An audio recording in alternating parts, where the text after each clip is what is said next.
Presentation لے کے آپ کے سامنے حاضر ہوں اور سلسلہ وہی history of U S A کا ہے. جیسا کہ آپ جانتے ہیں یہ میرا لیکچر نمبر 4 ہے. ٹاپک جو ہے اس دفعہ امریکن سول وار 1861 ٹو 1865. دیکھتے ہیں کہ کیا سوال میں نے آپ کے لیے چنا ہے. کہتا ہے کہ it is said that between the two great wars the American civil war and the first world war America transformed. Discuss how a rural republic transformed into an urban nation in less than 50 years. تو سوال اگر پھر وہی بات ہے کہ U S history آپ نے پڑھی ہوئی ہے تو یہ بہت آسان سوال رہے گا، ورنہ تو آپ کو یہ اٹھا کے پھینک دے گا. کہتا ہے کہ امریکن سول وار جو ہے اور اس کے علاوہ فرسٹ ورلڈ وار، جیسے امریکن سول وار جو ہے 1861 سے لے کے 1865 تک رہی، اور جو ہے فرسٹ ورلڈ وار جو ہے وہ 1919 میں جو ہے وہ ہوتی ہے. تو اس سلسلے میں اس بیچ میں وہ کہہ رہا ہے کہ 50 سال کا عرصہ ہے اور امریکہ اتنا زیادہ ترقی کیسے کر گیا. ایک رورل ریپبلک تھی، ایک دیہاتی قسم کی ریپبلک تھی، وہ کیسے جو ہے وہ ایک اربن نیشن میں، ایک انتہائی شاندار نیشن میں تبدیل ہو گئی ان 50 سالوں میں. یعنی کہ وہ ایک طرف آپ کو پوچھ رہا ہے، دوسری تو وہ آپ کو بتا بھی رہا ہے کہ ایسا ہوا ہے. یعنی کہ سول وار کے بعد سے لے کے فرسٹ ورلڈ وار تک 50 سال میں ہی امریکہ جو ہے وہ ترقی کر گیا. یعنی کہ امریکہ کی ترقی کا راز ان 50 سالوں میں چھپا ہوا ہے. چلیں اس کو جو ہے وہ آگے دیکھتے ہیں. میں ہوں Muhammad Naufal Safan, belongs to sir Naufal's academy. میرے چینل کو سبسکرائب اور لائک کر دیجیے گا. آگے چلتے ہیں. سی ایس ایس کے سلیبس سے میں نے سوال لیا ہے، اور سی ایس ایس کا سلیبس کہتا ہے کہ آپ پری پارٹیشن اور پوسٹ پارٹیشن کو پڑھ کے ہیں. پری پارٹیشن کے اندر اس نے سول وار 1861 ٹو 65 رکھی ہے، اس کو آپ پڑھیں گے. اور پوسٹ پارٹیشن کے اندر ورلڈ وار 1 اور ورلڈ وار 2 دونوں موجود ہیں. اٹ مینس کہ آپ کو یہ سارا پڑھ کے آنا ہے. ٹھیک ہے جی. یونائٹڈ اسٹیٹس آف امریکہ دنیا کے اس حصے کے اندر ہے. آگے چلتے ہیں. American civil war. The American civil war fought between 1861 to 1865. سب کو پتہ ہے. کہتا ہے it took life of American president Abraham Lincoln in 1865 because he oppose slavery. تو اس وار کا ایک سب سے بڑا جو سانحہ تھا وہ یہ تھا کہ امریکن پریزیڈنٹ کا اسیسینیشن ہوتا ہے، اور اس کی مین وجہ یہی مانی جاتی ہے کہ انہوں نے جو ہے وہ سلیوری، جو کہ سیاہ فام امریکنز تھے وہاں پہ اس زمانے میں، ان کو آزاد کرنے کے لیے آواز بلند کری. یہ ایک بہت بڑا اس وقت کے لحاظ سے اقدام تھا، بہت بڑا قدم تھا یہ. بہرحال اس وقت انہوں نے لیا، اور اس کے نتیجے میں ان کو اپنی جان سے ہاتھ دھونے پڑے. بہرحال ایک جان گئی، لیکن جو ہے وہ اس کے ذریعے سے ایک تاریخ رقم ہوئی. آج امریکنز جو ہے وہ ابراہم لنکن کو بہت زیادہ ایک بہت اونچے درجے پہ رکھتے ہیں. ٹھیک ہے جی. تو it was a terrible war, بہت ہی مقصد ہولناک قسم کی وار تھی. The American civil war was fought between the United States of America and Confederate State of America. Northern United States often called Union in the dark blue uniform led by Abraham Lincoln and Ulysses S. Grant. اور دوسری طرف جو ہے وہ تھے، اب یہ انگریزی میں ہی کہہ رہا ہے کہ ایک بہت ہی خطرناک وار تھی، جس کے اندر کہ جو ہے وہ دو جو ہے وہ لوگ آپس میں بھڑے. ایک طرف تو تھے جنہیں ہم کہتے ہیں کانفیڈریٹ اسٹیٹس آف امریکہ، اور کانفیڈریٹ اسٹیٹس آف امریکہ جو ہے وہ یہ میں بتاتا ہوں کیا ہے. اور دوسری طرف جو ہے وہ یونائٹڈ اسٹیٹس آف امریکہ کی اپنی یعنی گورنمنٹ تھی. یعنی کہ دو بیلیگرینٹس تھے، دو جو ہے وہ فریقین تھے. یونائٹڈ اسٹیٹس آف امریکہ کی فوج تھی، اور دوسری طرف کانفیڈریٹ اسٹیٹس آف امریکہ تھیں. ٹھیک ہے جی.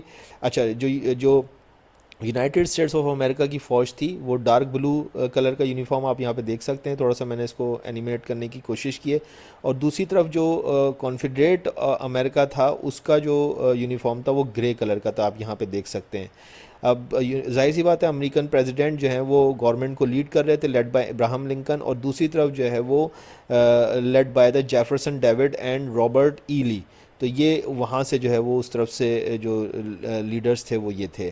تو یہ دو جو ہے وہ بیلیگرینٹس آپ کو یاد رکھنے پڑیں گے کہ United States of America versus Confederate State of America. اس کو ہم آسان لفظوں میں یہ بھی کہتے ہیں دا یونین ورسز کانفیڈریسی. ٹھیک ہے جی، یہ یاد رکھیے گا. The Union versus Confederacy. Union جو ہے وہ امریکہ، اور کانفیڈریسی جو ہے وہ ساؤدرن اسٹیٹس جو ہیں. اب میں ساؤدرن اسٹیٹس کو بتاتا ہوں کہ کس طریقے سے. دیکھیے اس میں یہ تھا کہ یہ بلو کلر کا جو حصہ نظر آ رہا ہے یہ وہ اسٹیٹس تھے جو کہ جہاں پہ کہ امریکہ کی گورنمنٹ موجود تھی, جہاں سے کہ ابراہم لنکن جو ہیں وہ آپریٹ کر رہے تھے. اور دوسری طرف یہ جو ریڈ کلر کا حصہ ہے جس کو انہوں نے یہاں سے جدا کیا, الگ نہیں ہے, یہ اس کے ساتھ جڑا ہوا ہے. جو لوگ امریکہ کا نقشہ جانتے ہیں وہ سمجھ رہے ہیں, یہ سارے کے سارے وہ ساؤدرن اسٹیٹس سے جو کہ بغاوت پہ اتر آئے, اور انہوں نے جو ہے وہ ایک اس زمانے کے اندر 1861 میں جو ہے وہ یونائٹڈ اسٹیٹس آف امریکہ کا یونین جو ہے اس کو لیو کر دیا, چھوڑ دیا اس کو. اور یہ میں نے آپ کو بتایا کہ کچھ لوگ اس کو لیڈ کر رہے تھے, اور جو ہے وہ اس طریقے سے یہ جو ہے وہ ایک الگ محاذ بن گیا. اس کو ساؤدرن اسٹیٹس کہتے ہیں اور یہ ناردرن اسٹیٹس کہلاتے ہیں. اس کے علاوہ بھی ٹیریٹریز تھیں لیکن اس کو ڈسکس کرنا ضروری نہیں. یہ آپ ذہن میں رکھیے گا کہ northern states versus southern states, یا جو ہے یونین ورسز کانفیڈریسی. ٹھیک ہے جی. 1861 میں اس کا آغاز ہوتا ہے اور 1865 میں اس کا اختتام ہوتا ہے. ٹھیک ہے جی. سول وار تھی امریکہ کی, ایک لیتھل وار تھی, اور کلنگ رفلی 2% آف پاپولیشن, 6 لاکھ آدمی مارے گئے اس زمانے کے اندر. بہت بڑی آبادی تھی اس وقت اس زمانے کی. اور اس میں کہتے ہیں کہ پڑوسی نے پڑوسی کو مارا, بھائی نے بھائی کو مارا. بڑی خونریز جنگ تھی. اس کو جب آپ ڈیٹیل میں پڑھیں گے تو آپ کو انداز ہوگا. بہرحال یہاں تو میں مختصر کرنے کی وجہ سے جو ہے وہ زیادہ ڈیٹیل میں نہیں جا رہا ہوں. کہتا ہے union won the war because confederate surrendered. تو ایک بات یاد رکھیے گا کہ اس کا اختتام جو 1865 میں کانفیڈریٹ جو ساؤدرن اسٹیٹس تھیں انہوں نے ہتھیار ڈال دیے اور یونین نے اس وار کو جیتا. لیکن ابراہم لنکن جو ہیں وہ اس وار کے اندر جو ہے وہ اسیسینیٹ ہو گئے, کے بعد اسیسینیٹ ہو گئے, اور جو ہے وہ یوں جو ہے ایک بڑا نقصان امریکہ کو ہوا. کہتا ہے کہ کازز کیا تھے. کہتا ہے the main cause was sectionalism. In 19th century United States converting into two ideologies. اس زمانے میں 2 آئیڈیالوجیز جو ہیں 19ویں صدی کے اندر جو ہیں وہ موجود تھیں. اور ایک طرف جو ہے وہ لوگ کہتے تھے کہ جو ہے وہ ایبوشنلزم کے حامی تھے, اور ایبوشنلزم کے حامی لوگوں کا یہ کہنا تھا کہ یہ جو سلیوری ہے اس کا انسٹیٹیوٹ ختم ہو جانا چاہیے, یعنی کہ وہ اینٹی سلیوری تھے. اور دوسری طرف جو تھے وہ پرو سلیوری لوگ تھے, اور یہ ساؤدرن اسٹیٹس تھیں اور یہ ناردرن اسٹیٹس تھیں جو کہ اینٹی سلیوری تھی. ناردرن اسٹیٹس ہو گئی تھیں اور یہ ساؤدرن اسٹیٹس جو ہیں پرو سلیوری تھیں. اب اس کی کیا وجہ تھی کہ یہاں پہ پرو سلیوری تھی اور یہاں پہ جو ہے وہ اینٹی سلیوری تھی؟ اس کی وجہ یہ تھی کہ امریکہ گرو کر رہا تھا, امریکہ کے اندر ایک تہذیب اجاگر ہو رہی تھی, لوگ جو ہیں وہ حق کو پہچان رہے تھے, اور یہاں پہ انڈسٹریز تھیں, یہاں پہ کسی کو ضرورت نہیں تھی کہ وہ جو ہے وہ کسی قسم کی سلیوری ہو, اور یہ انڈسٹریل علاقہ تھا سارا کا سارا. تو یہاں پہ جو ہے وہ سلیوری کے خلاف جو ہے آواز اٹھنی شروع ہو گئی.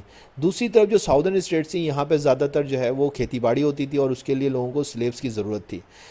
تو اس وجہ سے جو ہے یہ کہتے ہیں کہ ایگریگیرین جو ہے یہ اکنامی تھی یہاں پہ ساؤتھ والی سائڈ پہ.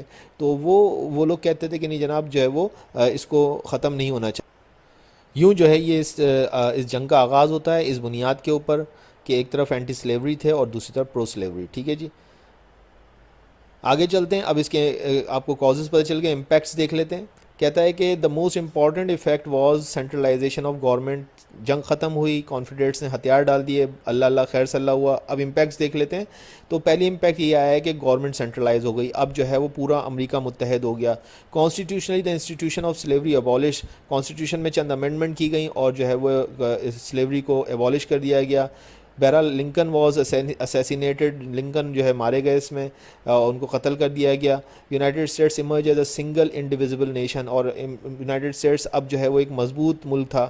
جو ساؤتھ تھا اس نے ہتھیار ڈالے تھے تو وہاں کے حالات بہت زیادہ خراب تھے. کہتا ہے further the confederates bonds and currency became worth less. All the banks in South collapsed and there was an economic depression in the south with deepened inequalities between the north and south. 2.3 million slaves were free with equal status with the former slave owners. On the eve of civil war, cotton prices were at an all-time high. تو اس کے اندر آپ کو پتہ چلتا ہے کہ کس طریقے سے جو ہے وہ سلیوری کا جو انسٹیٹیوشن ہے وہ abolish ہو گیا. جو مالک تھے اور جو غلام تھے سب برابر ہو گئے, اور یہ ایک بہت بڑی بات تھی امریکہ کے اندر, بہت بڑی بات تھی. میں پرسنلی فیل کر سکتا ہوں کتنی بڑی بات تھی یہ. اور بینک وہاں کے ان شارٹ یہ کہ وہ بینک جو ہے بینکنگ سسٹم پورا کا پورا اس کا کولیپس ہو گیا, اور یہ قیمت بہرحال ان کو بھگتنی پڑی ساؤتھ کے لوگوں کو. With these doors of opportunities open, the United States experienced rapid economic growth. تو مختصر یہ کہ ایک سول وار نے جو ہے وہ امریکہ کو ایسے ڈورز اوپن کیے جہاں پہ کہ ریپڈ اکنامک گروتھ ہوئی. کہتا ہے war enormously stimulated manufacturing speeding and economic process based on the exploitation of iron, steam and electric power, as well as forward march of science and inventions. تو جو ہے وہ اکنامک گروتھ کس طرح سے ہوئی؟ ظاہر سی بات ہے وار کے بعد حالات کچھ اس طرح کے ہو گئے کہ وہاں پہ مینوفیکچرنگ ڈیولپ ہوئی, اسپیڈ ہوئی اکنامک گروتھ کی, نئی نئی چیزیں ایجاد ہوئیں, نئے نئے انوینٹرز تھے, انہوں نے نئی نئی چیزیں ایجاد کی, سائنسی ترقی ان شارٹ ہی کہ بہت زیادہ ہوئی. کہتا after the war in coming few decades, this rural republic transformed into an urban nation today we know as United States of America. تو I believe کہ آپ کو سول وار کے حوالے سے ایک اچھی انفارمیشن ملی, آپ کو پتہ چلا کہ کیسے جو ہے وہ اگلے 50 سالوں کے اندر جو ہے وہ 1861 سے اگر آپ لگائیں 1919 تک کیسے ایک دیہاتی قسم کی ایک عوام ایک ایسا ملک ایک اتنے جدید ملک میں کیسے کنورٹ ہو گیا. تو یہ وہ کہانی تھی جو میں آپ کو بتانا چاہتا. Thank you.